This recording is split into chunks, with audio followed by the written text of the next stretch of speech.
സമയത്ത് 0 to 8 ഇയേഴ്സിനുള്ളിൽ നമ്മുടെ ഉള്ളിലേക്ക് പോയ വിശ്വാസങ്ങളാണിതെല്ലാം.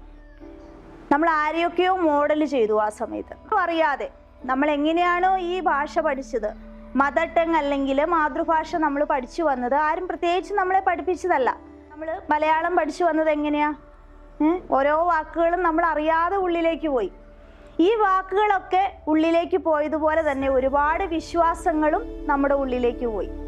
നമ്മൾ ആരോടൊക്കെയാണോ മിങ്കിൾ ചെയ്തത്, ആരോടൊക്കെയാണോ നമ്മൾ ഇടപെട്ടത്, ഏത് സമൂഹത്തിലാണോ നമ്മൾ ജനിച്ചു വളർന്നത്, ഏത് വീട്ടിലാണോ നമ്മൾ ജനിച്ചു വളർന്ന ഈ സാഹചര്യത്തിൽ നമ്മുടെ ഉള്ളിലേക്ക് ഒരുപാട് വിശ്വാസങ്ങൾ നമ്മൾ അറിയാതെ നമ്മുടെ ജീവിതത്തിൻ്റെ ഭാഗമായി ചേർന്നു.